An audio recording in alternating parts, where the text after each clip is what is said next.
Our region's business is sponsored by PNC for the achiever in you.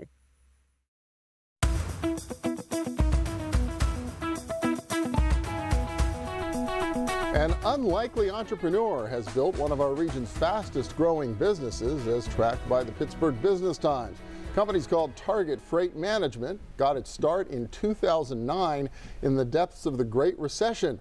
Mike Wagner is founder and CEO, and good to have you with us today. Thank you for having me. Yeah, it's an amazing story. I guess we first should explain what it is Target Freight Management does.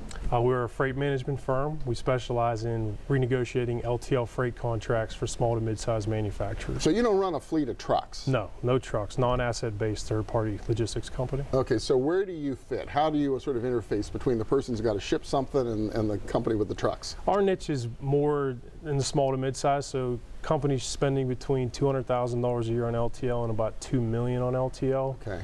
And I do have some outliers of companies spending between $5 and $6 million in LTL, but that's really our niche.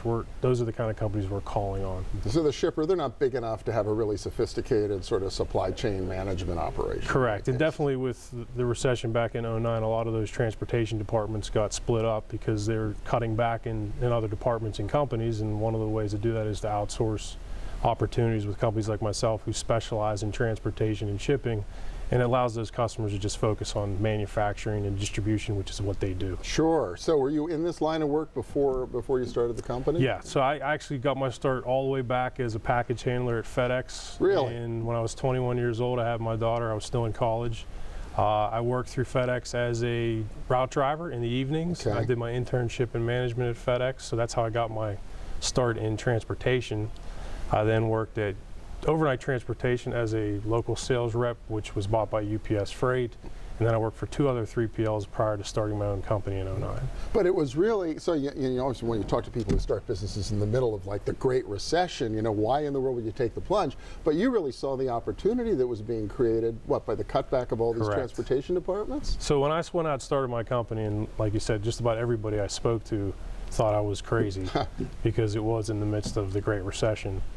I saved companies money, so I knew it was the perfect time for me to go out and start my own company because every single customer I called or potential customer, they needed to save money on freight, and they were looking to save money any way they could, so it was a perfect opportunity for me. That's wild. Did you grow up thinking you'd be a CEO in the freight management business? No. I grew up in Brooklyn. I thought I'd play baseball forever, and that just didn't work out. So you got to find other things to do. Yeah, so there's sort of an unlikely path of that. Yeah, definitely unlikely. Yeah, it's for so many people. So now, since you started this business, you've actually created two others? Correct. So I have TFM Truckload, which is a spin-off. The Target Freight Management focuses on LTL. TFM Truckload is more of a brokerage operation where we're moving volume LTL, larger shipments. And LTL is? Less than truckload. Less than truckload. Less than truckload, like Pitt Ohio Express, FedEx Freight, Okay. UPS Freight. This is more full truckloads in volume. So Schneider Logistics, Swift Transportation, a lot of rail lines. We do a lot of business on the rail. So it's just a spin-off. It's a different type of the same business. You sit inside the same part of the value chain. Correct. But different sizes of the shipping. Correct. So what's the third company about? FIDA, Freight Innovation Density Analytics. It's a software-based company. It's really allocated for all the changes in pricing in the LTL market. Back in 2011, carriers changed the standard pricing of just a standard class for everything that you shipped to a density-based product. So instead of your shipments going at one class, now they could be a multitude of classes based on the pounds per cubic foot. So a certain type of machine that might all be classed together before because it was a type of a machine, now it's based on how much stuff is packed into the volume of the machine. Right, so an example, I have a customer out in Fort Wayne, Indiana who they actually ship geothermal water furnaces. Okay. And based on the packaging back then, their package and their product was Class 85.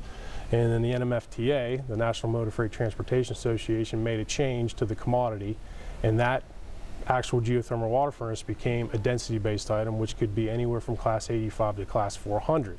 So all of a sudden the shipping costs skyrocket. It could skyrocket if you don't have somebody like me in place who can account for those changes and work through the pricing agreements and some software that can help you lower the density of your freight so you can continue to ship it at Class 85. And therein, just as was the case in 2009 with the recession, you saw another opportunity developing because of regulatory changes. Yeah, because it changed in the industry. I mean, it was a complete change, and it was a nightmare for everybody, not just 3PLs, but every customer in the marketplace, and I've done a bunch of trade shows and some other meetings throughout the country, and shippers don't know what to do with the way density pricing is being applied.